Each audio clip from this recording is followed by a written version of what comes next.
What is seeing who you are, you see? Now, if you put it in the most simple way, I would say it's noticing you can't see your face, instead you see the world. Right. Now, no one can deny that. Welcome to the Therapy Show podcast. I'm your host, Lisa Mustard. In each episode, I interview a seasoned and knowledgeable talk therapist from the counseling world to glean valuable insights, techniques, and tools that you can apply to your practice and your life. And if you're considering a career in the counseling field or just want to hear about what it's like to be a talk therapist, then this is the podcast for you. Welcome back to the Therapy Show. I know it's been a few months. I took a short hiatus to pursue some other topics I am interested in and curious about. I hope you were able to listen to a few of my Midlife Magic episodes. They were a lot of fun to create, and I truly enjoyed chatting with all of my guests. Be sure to head to my site to catch up on any Midlife Magic episodes you may have missed. I have some exciting news, and while I was on the break from the Therapy Show, I received my NBCC approved continuing provider education number. That means that certain episodes of my podcast are approved for home study credit. So in the very, very near future, you will be able to obtain NBCC credit hours from a handful of my pod courses. Here's how it works. You can listen to the Therapy Show pod courses while you commute, in between sessions, on your lunch hour, while you work out. And if you like what you hear and you want to get one CE contact hour, just head over to my site, lisamustard.com, click on pod courses, and then click purchase. The pod courses that are NBCC approved will be labeled. We think it's pretty simple and easy, yet if you have any issues at all, just shoot us over an email and we will help you get started. And don't forget to sign up for my email newsletter. When you do, you're going to get an email code for one free contact hour. So head to my site, lisamustard.com, and be sure to sign up to get that one free contact hour. I'm thrilled to bring you this episode, The Headless Way with Richard Lang. Richard first saw who he really was in 1970 in a workshop with Douglas Harding, author of On Having No Head. Since then, he has continued exploring and sharing this direct way of awakening, leading hundreds of workshops around the world. Richard is coordinator of the Shollond Trust, a UK charity founded to share the philosophy and practical awareness exercises, also known as the experiments, that Douglas Harding created. Richard's aim is to share the experience and meaning of who we really are as widely as possible. My husband, Billy, joins me on this interview as he is the one who has turned me on to this self-exploration process. We had such a wonderful chat with Richard on how he found the Headless Way. He walks us through a few experiments on helping us see who we really are. And what Billy and I have discovered is this truth. Once you see what you are at center, then getting into the habit of living consciously from this boundless, timeless space can become effortless. We hope you enjoyed this episode. Well, welcome back to another episode of The Therapy Show. I'm your host, Lisa Mustard, and this week's guest is Richard Lang. Welcome to the show, Richard. It's amazing to have you here. Thank you. A pleasure to be here. Thank you. Oh, you're welcome. I also want to let our listeners know I have a special guest interviewer, my husband, Billy. So he is joining us on this conversation. So welcome, Billy. Thank you. Thank you for having me. You're welcome. This is kind of fun and weird at the same time, but I really think we're going to have an incredible conversation. The reason Billy is here is a little bit of background is, Billy, about 2 years-ish, you've been doing some meditation work and some things like that. And along your path of discovering more about yourself, you came across Richard Lang. Could you share first maybe a little bit about your story with that? Because I think it's really interesting. I think our listeners would appreciate it.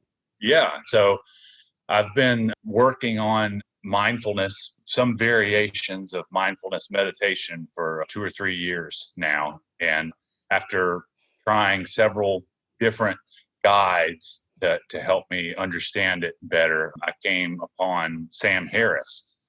And I learned a lot from Sam, and I use his app. He's been a great influence on me and how I perceive the world and myself, or lack thereof. And in studying with Sam, first of all, I heard about Douglas Harding, and the Headless Way is something that Sam talked about in his books and has referenced on his podcasts and different discussions that he's had. And then one of the interviews, so I was aware of the Headless Way and of Douglas Harding and somewhat detailed, not really detailed of what that was. I just knew that it existed. And then Sam had an interview with Richard, and I was fascinated. And Richard's interview with Sam just really connected with me. I'll tell you, I've listened to that interview probably 3 or 4 times at least. And then when I found out that you were going to actually have a segment as part of his meditation app, you don't know how excited that I was. And I really was looking forward to it. And it finally came about. And I've listened to all of them several times. And it's actually what my preferred method of meditation is, actually listening to your program on there. And, everybody connects to different things differently. For whatever reason, the Headless Way has really connected with me, and it's my best resource. So I really appreciate you sharing all that with Sam, because otherwise I wouldn't know anything about it. Wonderful. Wonderful. Yeah. And I wouldn't know about you either if Billy hadn't, introduced me. Yeah. And, it's just amazing what resonates with people and what connects with them. And would you mind sharing with us, how you found the Headless Way, what your story is? It's really interesting. I know Billy and I know it, but I would love our listeners to learn more about you and how you got here. Yes. Well, I live in England. I'm in my late 60s now. And when I was a teenager, I was interested in finding out who I really was. I was brought up a Christian, and then I started looking at other religions, which led me eventually to the London Buddhist Society Summer School when I was 17.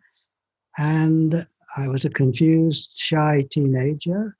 And one afternoon, Douglas Harding was there, who wrote the book on having no head, and he did a workshop. And I followed his instructions. I noticed I couldn't see my own face. Instead, I saw the world. And that's the experience of being headless. Just your own point of view. And I realized I had found what I was looking for, my true nature, looking out of this single eye here. And I didn't know a lot about different religions, but I thought, this is brilliant. So this was 1970. This is brilliant. This is so immediate. It doesn't depend on anyone else telling you what is what. You look for yourself. You see your body's headless. You're looking out of open space. You're face to no face with others. It's a game changer. Mm-hmm. And I got to know Douglas. I went and visited him, and I made a lot of friends through him. So really, since then, I have grown up with many, many friends who are aware of looking out of open space, being the space for the world, and enjoyed sharing it with them. And I committed myself really, or found myself committing myself to sharing it as well as just enjoying it. And so one way or another, I've devoted my life to it, sharing the fact that you can't see your own face. Which, from the outside, it sounds so ridiculous, but from the inside, it's the way into endless blessings. And that's for each person to discover and explore. And Douglas, as well as writing a lot, he invented the experiments, which are on our website and which are ways of exploring whether or not this is true and what its application and meaning is. And so that's all available for free on our website. Yeah. Yes. And I know we have done a couple of those experiments, and we find ourselves sometimes sitting at dinner. I think, or was it this morning, we were having coffee and I just went like this. Yes. We just started to laugh about it. And I know people can't see what we're doing, but is it possible to kind of walk us through the pointing exercise? Okay. I think that would be helpful for people. Yes. Well, I'll walk you through one or two simple experiments. So the pointing one is really drawing your attention, guiding your attention to the place you're looking out of, which perhaps many mystics say is your true nature. You're not what you look like. You are open space. Well, how do we experience that? Well, I'm going to ask you, the listener, to do something very simple and very child. ish, or childlike rather, which is to get your finger and point at something in front of you. So you've got to revert to being about 5 years old. Right. And point at something, and you notice that you're pointing at a thing. You can see a thing there. It's got shape and color. Now point at your other hand. You can see it's a thing. It's got shape and color. Now point back at the place you're looking out of, which is where everyone else sees your face. And if you're like me, I'm sure you are, you can't see your face there. And I say, I'm now pointing back at nothing. Mm-hmm. And it's absolutely clear and open and aware and full of my finger. Now I say that this, and that's it basically. Now I say this is a nonverbal experience. And so if my words don't fit, find your own. But another way of very simply noticing this is, are you looking out of two little windows or one single eye? And just notice. And one of them is you take your glasses off, or you make two, a pair of glasses with your fingers like binoculars, and you see two holes out there. And then you bring them towards you and put them on, and the two become one. And that's just bringing your attention to the fact that there's no dividing line in this place you're looking out of. And you're looking out into the view, which is single and fades out all the way around and is what you are. Yes. And the other thing is when you look at someone, now say I look at Billy, I notice that I am face there to no face here. I can't see my own face. I see it on the screen. And someone else, if we were in the same room, would see us face to face, separate, head to head. But my experience is head to no head. And I'm built open for Billy as Billy is built open for Richard now. So this is very obvious and wonderful for relationships. Seeing that you're built open, it's the basis of love, really. Yeah. Oh, wow. That just put a whole new reframe on our marriage. Well, exactly. Recently, one of the things I've developed, because you can see this, but it is wonderful to have friends to share it with. And when you share it with others, something happens. It's a wonderful thing. And I've developed a kind of exercise where we share this together. So what I mean is very simple, really. You see, when you meet someone, you might share something about yourself. I'm in London and you're in America. And so there's an exchange of who you are as a human being. Well, why not bring in awareness of our true nature as part of the conversation? So I say, I'm in England, you see, my name is Richard, but really, from my point of view, I am space for the world. So now I'm just mentioning who I really am, and I'm bringing it into our conversation. And then it's a bit formal, but it just gets it going. And then you might say the same, well, I live in America, but really I'm space for America. I'm built open, you see, for the whole world. That's who I am. And it makes a difference to actually say this in public. Something happens when you declare the truth in public. And then the next bit is to say, well, now I'm going to empathize.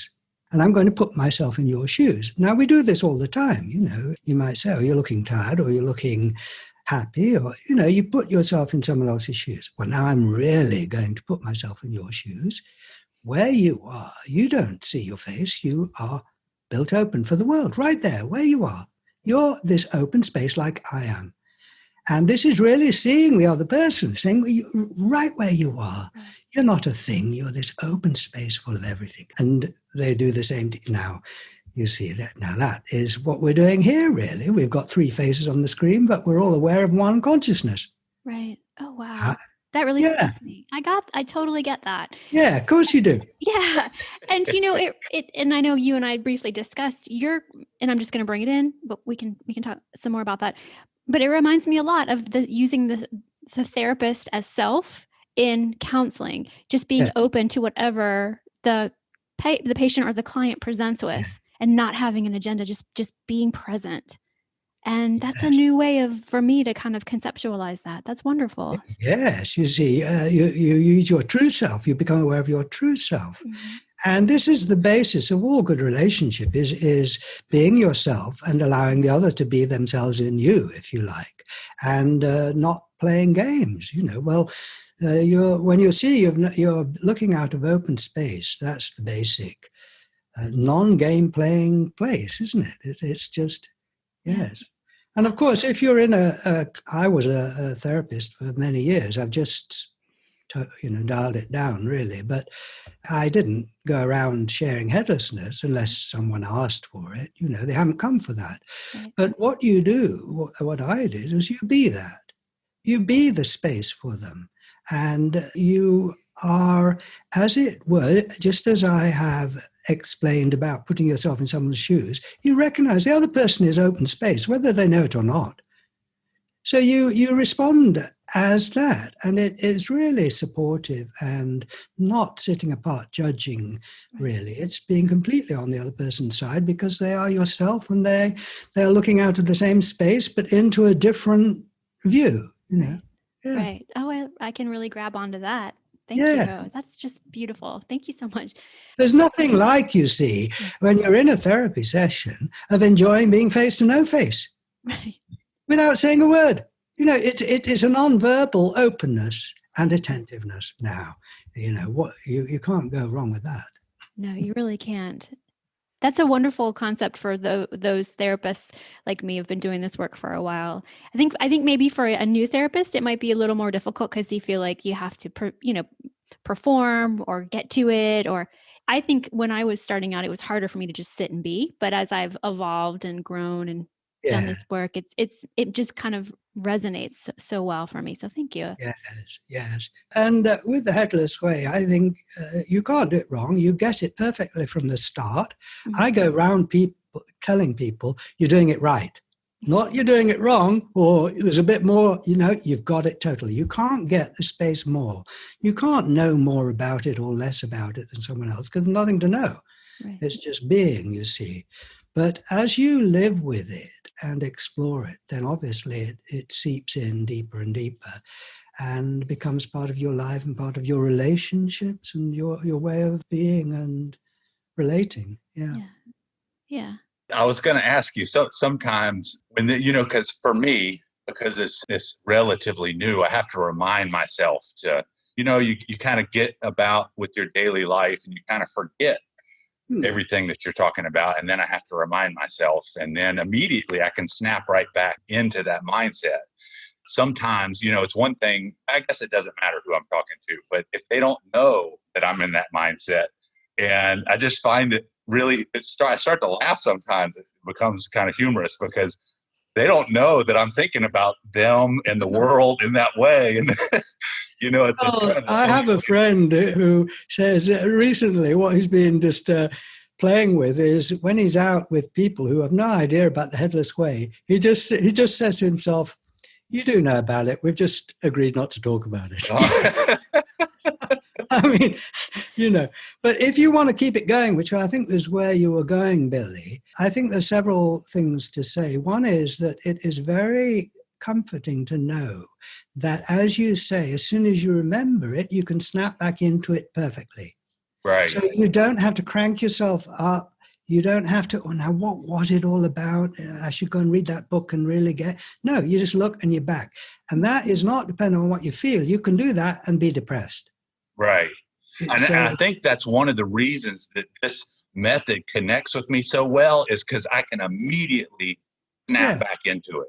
Yes. It's available at any moment. All I have to do is remember. My challenge is just to not get carried away with, not carried away is not the right word, but just the normal ebb and flow of life and the interactions with people and problem solving and things like that. But just to have it at the top of mind because it's available immediately. And that's one of the great things about it. Well, you see, you're in a good position because you and Lisa are aware of this and it's infectious. And, somewhere or another, it is in the air, isn't it? And if you both value it, then that will grow in a very natural way. And one of the things that I have learned and understood is that if you want to keep this going, there's nothing like having friends who are on the same wavelength, because it's like, if you love football, you hang out with people who love football, and that's all you talk about. Well, if you love your true nature and being open and share, being aware of face to nose, you hang out with others who are aware of this, and it rubs off on everyone. Yeah. Right. Yeah, and it's so good to like Lisa has listened to some of your experiments and things that are available on the app, and then she's listened to interviews with you, so she knows what we're talking about. But sometimes I briefly try and describe to my friends what's going on, and they really need to sit down and put a little time into it because I can't do it. I can experience it, but I'm not a teacher of it. Sure. No, and someone has to be interested, otherwise there's no point. Right. And the other thing is, we all have to work this out, is that the Headless Way is not a formula. It's not a belief. It's not a set of ideas. It's a non-verbal experience. So that takes all the heat off of trying to get someone to understand you or agree with you. I used to think that sharing the Headless Way was getting people to agree with my way of thinking about it, which, soon runs into difficulties. And then when you realize that it is so simple they can't not get it, and it is not a matter of thinking or feeling, you relax. Right. And then if there's a conversation, great. If there's not, fine. But when you say that they can't not get it, sometimes, I don't know if it's they don't get it or it just doesn't connect. And then it doesn't connect. Yeah. Right. What I mean is, when I say, I had to work this out for myself, what is seeing who you are, you see? Now, if you put it in the most simple way, I would say it's noticing you can't see your face, instead you see the world. Right. Now, no one can deny that. So they all get that. If you point that out, everyone gets it. Now, whether they value it or not, that is a different thing. And they may not value it. And so then the conversation ends. And I suppose you say they don't get it. What they're not getting is what you get from it. Right, right. Yeah.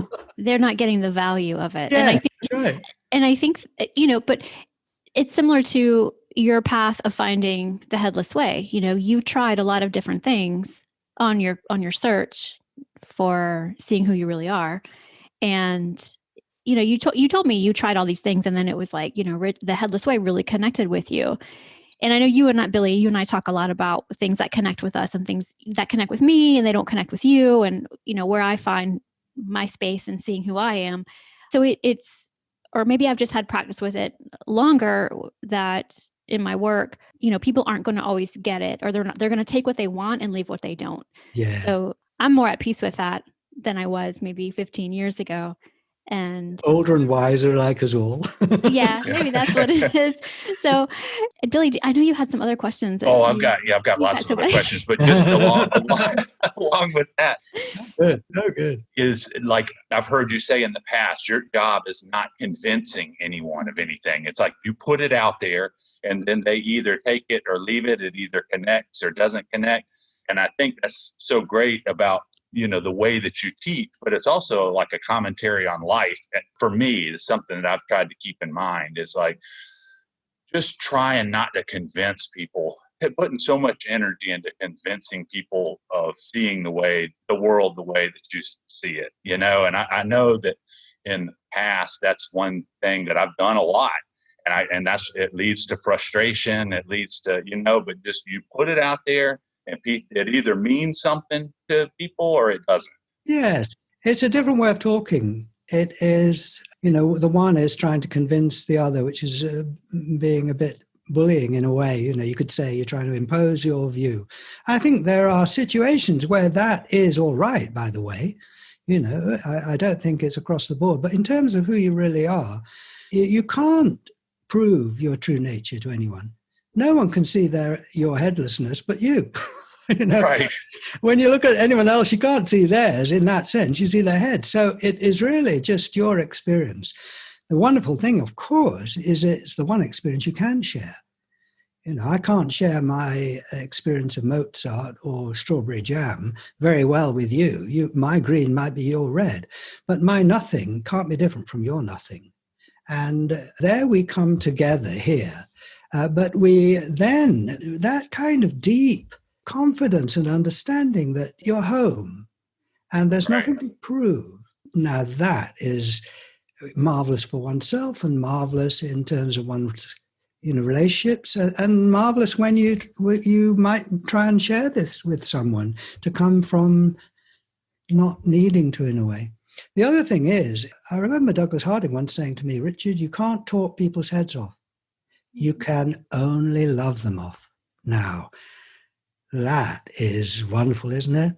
You right from before you said a word, love them. What does that mean? See that you are them. See that you're space for them. You see, Right. It's not a loving feeling we're talking about, or even loving action. It's love. It's seeing that you're built open for the other. They are within you. You're empty for them. Well, you probably don't have to say anything else, really, or anything. The rest is icing on the cake. So something that I've been thinking a lot about, and now we're kind of, I just wanted to get your thoughts on a few things, but they don't necessarily have to do with the Headless Way. It's just more about kind of my studies and trying to understand consciousness and what reality really is, And I'm coming to you. Good and I won't luck answer with that one. Here we go. Tell me when you've found the answer. I won't expect a call soon. So this is before we get into that. One thing that I think is great in this headless mindset is, just as you notice objects in the world, you become better at just noticing your thoughts. And your thoughts are appearances, just like objects are appearances. Yes. And they appear out of nothing, out of nowhere, and then they disappear back into nowhere.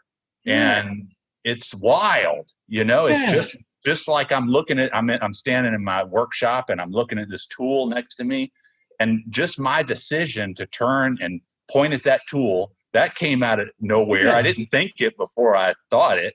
And then we'll start talking again, and it fades off into the mist, and it's gone. And the fact that all of life is like that. Yes, and it's always been like that. This isn't somehow, achieving some new state. It's noticing how it is already, that my voice comes out of nowhere, and the thoughts come out of nowhere. It works. It functions. The only thing that we've done is, obviously, we learned to see ourselves from outside and planted an imaginary head on these shoulders at the center, and then imagined all our thoughts are here, separate from the world. And then we go a bit mad because we've got all these thoughts and feelings in a tiny space here, separate from everything else. Well, that's okay. We understand that. That's convention, and that works. But the truth from one's own point of view is quite different. There's no mind here, and mind comes out of here. Now that is so freeing, and your mind is at large, and you're not bugged in the same way by things. You might still feel sad or whatever, but that flavors the world and not your true nature. Right. And this is the door to creativity too, because you've not got a tiny limited store of ideas here. You've got this wide open consciousness that is so irrepressibly creative. And seeing who you are, your true nature, is sort of tapping into that, really. Do you have, or what are your thoughts on memory being related to that? Like, things are given meaning to you based on a memory of prior experience. Like, if you didn't have memory, everything would be experienced, but it wouldn't have any meaning if you didn't have a memory to draw on. You see, you've always been this space. When you see this space, you see it's timeless. But what happens in it changes. And when you were a baby, you were this space, but the world that was in the space that you looked out on was not very organized and didn't really have very many memories, or not even language, right? Now, over time, you haven't changed, but the world has organized itself.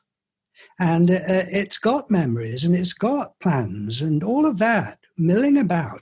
And when you're an adult, it's reasonably organized. However, in old age and dementia, it will disorganize again. You won't, you see. So memory is all part of that kind of middle period, which is wonderful, really. Do you have a thought on whether consciousness arises or if consciousness is fundamental? Do you have any thoughts on that? Yes, of course it's fundamental. I mean, self-evidently, it doesn't start and stop. It is not in time. And you can't prove that to someone else in language, but it's just self-evident. And the world comes out of it or happens within it or arises with it. But yes, that's a wonderful thing. You see, you don't begin or end. Now, that is a game changer. You know, the fact that you weren't born and you won't die. Now, that is, if you like, almost the most important thing. Everything else falls by the wayside. But you now live from that and start to celebrate that and bring it into your everyday life in a funny kind of way. Yes. Well, so along those lines, so I know when you point back at yourself and there's nothing at point zero. I like the layers of the onion analogy, you know, and you back it all the way up and there's nothing there. And that's kind of the source of when you look out on the world, everything appears from that source of nothing. Yes. But as far as our personal experience goes, we're biological organisms that have sensory perceptors, you know, and a brain that processes the world. So I think the part that I've been thinking about, just trying to, and I know I'm not going to find an answer, but just a better understanding of is, you know, and those memories are assuming they're stored in your brain, you know, it all appears. But if you follow what I'm saying, I don't know if that makes any sense at all. I think the layers of the onion are quite a good idea to bring in at this point. There's two rather useful ideas. One is space, one is time. The layers are space and the stages are time. So in terms of space, I'll put it as simply as I can. What you are depends on the range of the observer. This is modern. This is relativity. This makes sense. So what do you mean? I say, well, I ask who I am. And you say, well, you're Richard. I can see you're Richard. I say, well, you are 10 feet away from me. So I am from there. What happens if you come up to me? And of course, as you come up to me with the right instruments, I'm no longer a whole body. I'm just a face, then a patch of skin, then cells, molecules, atoms, almost nothing. If you come right up to me, I disappear. This is taking that seriously. I am at zero, and I look to see what I am at zero, what I am really, and I say, oh, I am nothing, full of everything. Of course, if you go away, I, as Richard, you'll lose, and you'll find the country, and then the planet, the star, and the galaxy. So all these layers are manifestations of your central reality. It's what you look like at different ranges, and you need them all. You need them all. And so the biological layer is as important as the solar layer or the physical layer. They all are necessary. Your being, the space, is not dependent on them, but everything else is. You know, so how you see the world might depend on the sunlight or the clouds or what you have for breakfast. But any layer will affect what you see.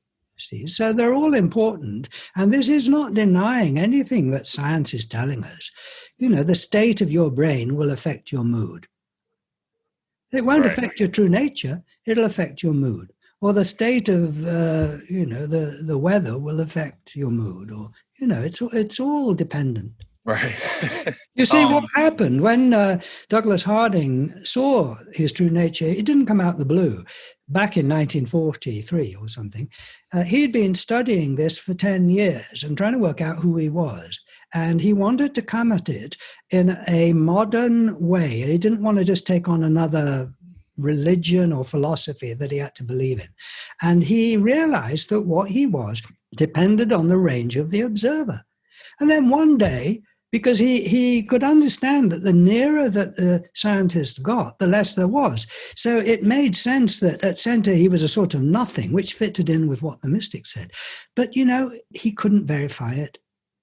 It all made sense. You know, beneath the quarks, there's nothing. All of that makes sense. But he said, but I don't want to believe it. I want to know it. And then one way or another, he just looked down and thought, whoa, you know, there's my body, and right here at zero, there's nothing. Right? So at the center of all my layers is this awareness. Now, then he realized he'd hit gold, and he realized this was a very different way of appreciating who you are and what the world is from the normal view, which is just objective. So he then spent another 5-10 years writing a book to make sense of it. Because the thing about it, as you are discovering, is that it upturns everything, the way that you see the world, and it raises more questions. It must do, because it's such a different way of living and of knowing who you are. It's so different from the conventional current view.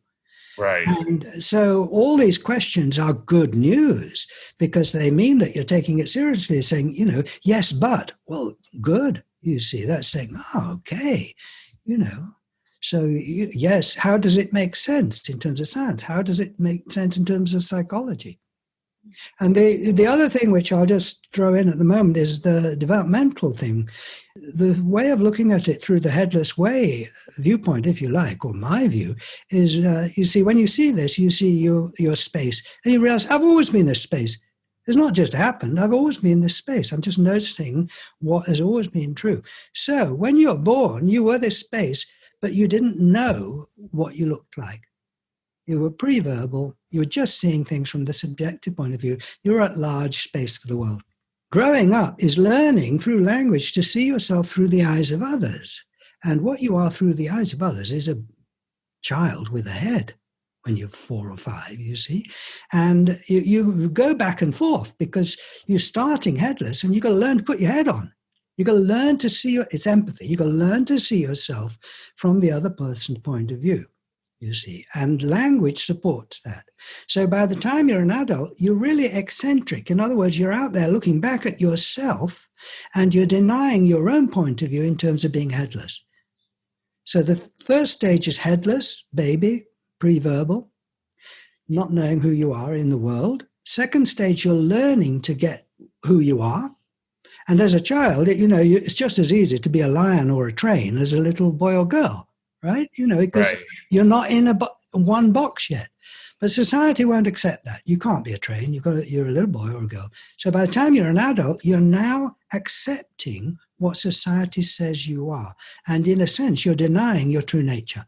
All right, that's the third stage. It's totally appropriate. But if we stop there, we're sort of stopping short, because what you can do is reawaken to your point of view, you see, and realize how different it is from the third person, everyone else's view of you, but not throw out what they say you are. You've got both. And that's the wonderful thing about the Headless Way. Some ways seem to indicate that in order to be quote unquote enlightened, you've got to get rid of yourself, or, repress your ego, or deny yourself, or say, well, the Headless Way says, no, you don't try and get rid of your face. You place it, you see where it is. My face is there on the screen, where it belongs at that range, you see, and in the mirror, and in other people, you've got my face now, but here I don't. Now. And that is true maturity, is reawakening to your true nature while being aware of who you are in the world, not just at the human level, but at the species and the planetary and all of that. Right. Yeah. Like when you talk about the 4 stages of development, and we have a niece that's just turning 1 this weekend, and just she lives in Georgia, so we don't get to see her that often. But whenever we're around her, especially when she was even younger than she is now, just trying to see the world through her eyes, because she doesn't have a word for anything. It's just pure experience, There's no necessarily any meaning behind it. It's just things are appearing and things are moving, and light and shadow, but nothing, once things are given words, then they're kind of categorized. Yes, but because you're aware of your true nature, this nonverbal openness, and you recognize that everyone is this, then you can nonverbally enjoy being that with her. And that, the thing about very young children is, in a sense, they take your face off you, don't they? When you look at them, you're not there, now I should be, you're just given the freedom to take them in, because they're just looking, you see. They're not thinking, I wonder if my hair is all right, or did I, I don't know. They're just being open. Now, no, but now there's you no know what that's like. You know that there's no judgment. Now, so. I kind of wish I had known about this when our girls were little. Yeah, me too. So Yes. for parents who have little ones, babies, this is really neat. Oh, Something yes. yeah. And you see, this applies in all kinds of ways. I mean, I touch the table now, you see. Well, I've got this idea that my hand is touching the table. But, I mean, let's say I don't look at my hand, I'm just aware, it's just a sensation in awareness. There's no dividing line, right? Now you're holding a baby. Do you think that the baby is thinking, oh, well, I stop here and mum begins there? No, the baby is taking everything in as itself without categorizing it like that. Well, that is just, that is so uniting to see that this isn't a technique for getting close to someone. This is just reality. The sounds are in me. There's all the sensations are in me. The taste, everything is at no distance. Here in this, it is such good news. I mean, you can't get to the end of this. It is like a master key in every situation. And the world really has to wake up to this. I mean, it's true for a start, so if we're interested in the truth, which we are, but secondly, the truth happens to work better than the lie. And we want to we want to move forwards and have things work. Well, the lie of being face to face with others doesn't really work anymore. It's a good convention. It's important to have it, but it works far better when you see you're built open, you see, or you're still and the scenery moves through you. It's much more relaxing. This works, you see. So unless we, dive off a cliff, I think it's going to catch on because it works better. Yeah. As well, and it's true, and it's fun, and it's uniting with everyone, Yeah. Yeah, the idea that you're still and the scenery moves through you. I try and remind myself of that all the time when I'm in the car and just driving, and just that sensation is and wild, you're probably a better driver because you're more aware. Normally we've got sort of tunnel vision and you're thinking about things. But if you're aware of your single eye, like I am now, I mean, it's wide. And just look at the view. I mean, the listener can do this. You look out of your single eye and look at the view. And it fades out all the way around into nothing. Now, when I look at one of you, you've got a boundary all the way around you. Anything you look at has a boundary, and it's inside something else, the room or something. But the whole view, as I actually see it, fades out, and it's not inside anything. It's sort of hanging in consciousness. Now then, as you're aware of that, and it just gets vaguer and vaguer towards the edge, yet you are panoramic, And so you're much more kind of aware and attentive in a relaxed, open way than if you're kind of tunnel vision. Tunnel vision has its place, but this also has its place for sure. Yeah. A connection that I find pretty interesting is, I don't know if you have heard of someone named Donald Hoffman or not, but he was actually, Sam Harris's wife wrote a book called Consciousness, I believe. And he was someone that she cited in the book, but he's a researcher at, I think, University of California, Irvine. And he has, I don't want to get too deep, but this theory where consciousness is fundamental and everything arises out of that. Like, Einsteinian relativity, that was the base layer of reality where you had space-time and everything arises out of space-time. But modern physics is, and I don't know enough to be able to explain this, but somehow through quantum mechanics is proving that space-time is not fundamental, that they're actually something more fundamental that space-time arises out of. And, you talk, one of your experiments is time. And actually I did it this morning, just kind of looking through some stuff in preparation to talking with you and just watching the clock. And it's really an interesting feeling too, watching those seconds tick away as things change around you. So you have this changing space and you have this advancing time. And we've all understood, as far as I know, that that's base fundamental reality. And everything that we realize, all of our experiences, comes out of that. That's the base foundation. But that there's But his theory is, and not just his theory, but apparently science is proving that there's something more fundamental that space-time arises out of. Yes, well, I'll just respond at the moment to what you said, you see. And what I say is that Headless Way is being a scientist.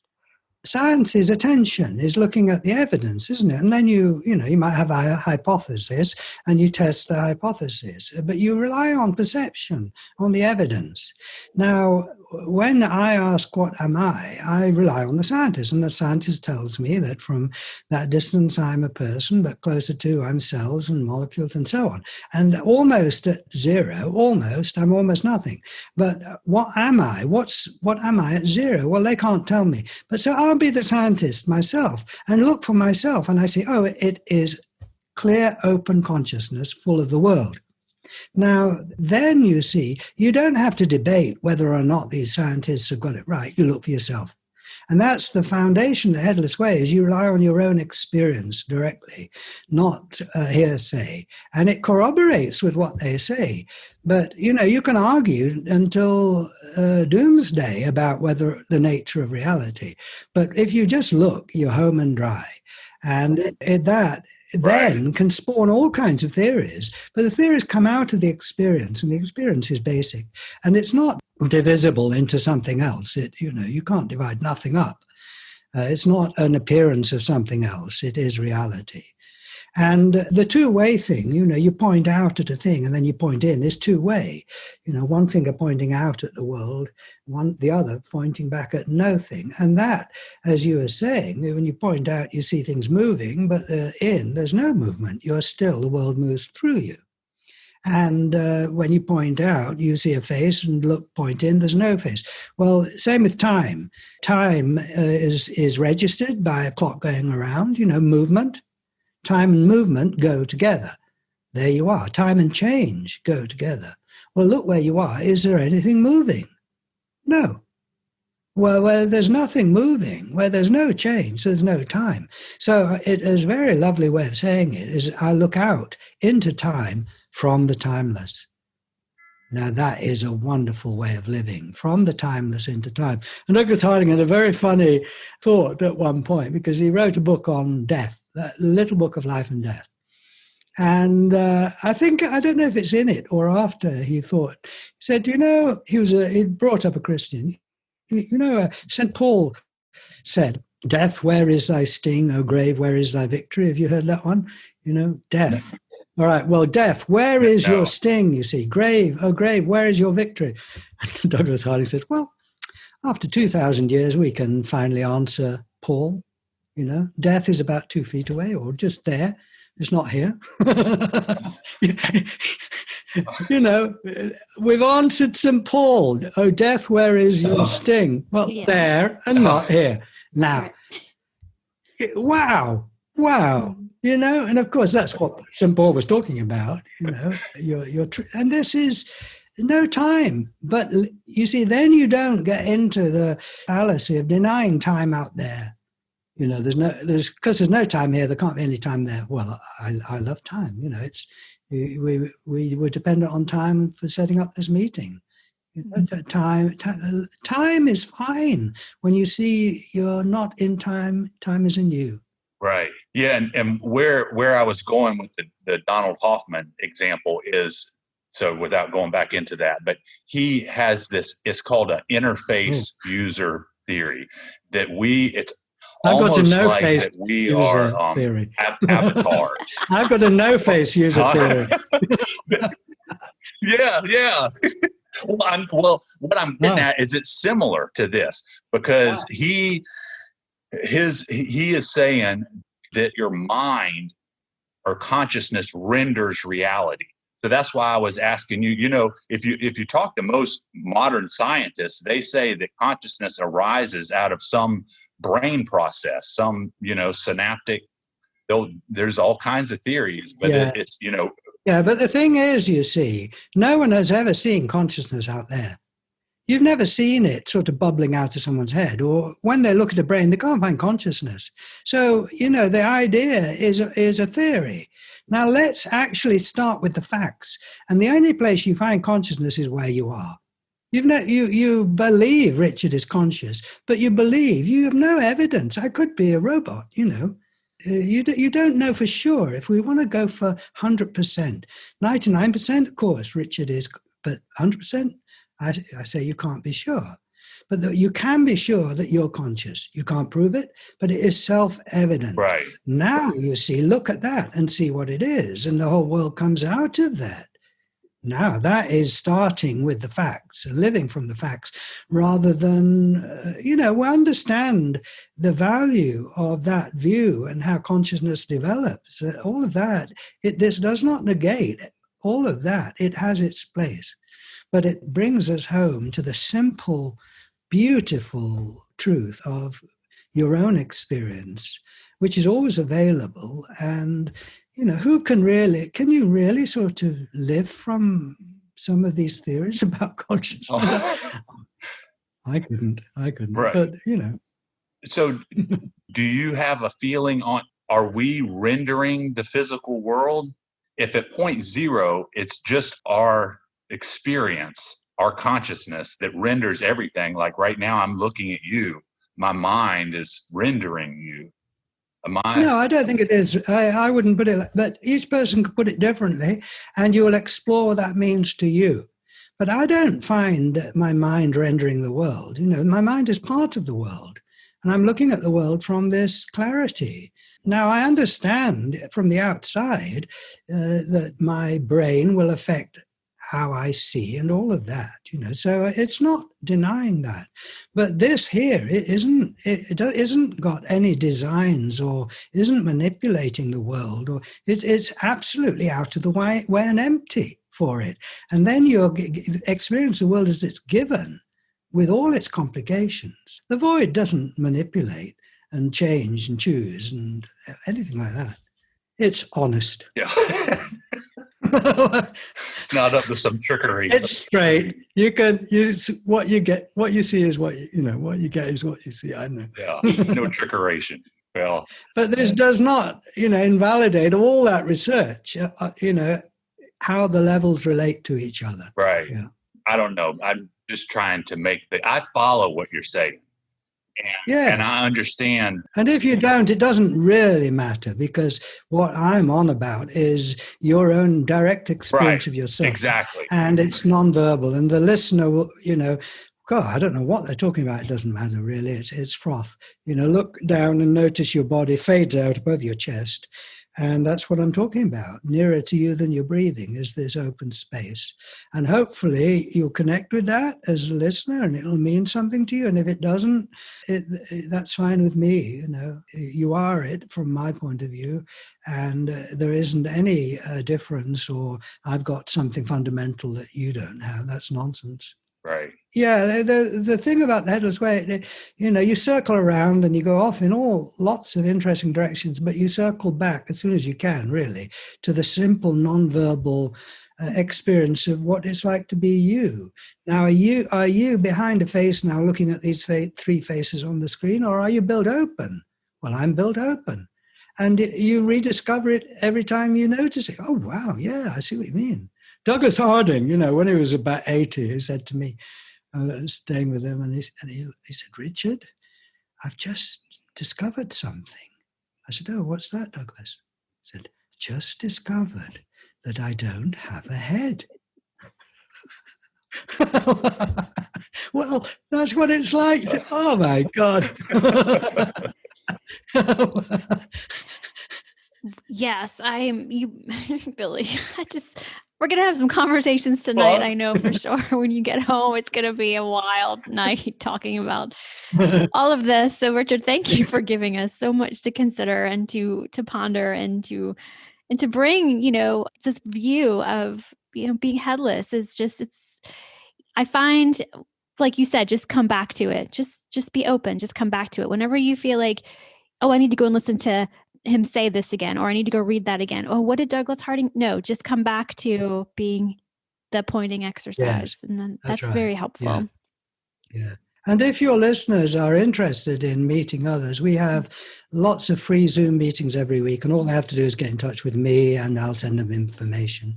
And of course, there's lots on the website and the YouTube channel. All of that in the show notes. I have a feeling you might be seeing us or hearing from us on one of your Zoom calls. I hope so. Oh, I hope so. I hope so. We watched. I mean, a delight to hang out with you both, and thank you for arranging this. And, wow! Thank you for coming on to the show and being here. This is our first time doing this dual interview. This has been an experience, right, Billy? Yeah, this is very much not normal. But yeah, thanks a lot, Richard. It was really three voices in one consciousness. That's right. Yeah. I mean, how wild is that? Truly wild. I mean, I know this is just the beginning for me, but I'm very excited to continue the experiments and to learn more. And we will definitely share all of the ways to connect with you on the show notes. And thank you once again for being here. This has just been fabulous. Well, thank you. Thank you, both of you. Thanks, Richard. It was great meeting you. Well, that wraps up another episode of The Therapy Show with Lisa Mustard. I know there are hundreds of thousands of podcasts out there, and I'm thankful you've chosen to listen to mine. Be sure to visit lisamustard.com to access the show notes and discover more fantastic content. And I'd be grateful if you subscribe to the show. Thank you.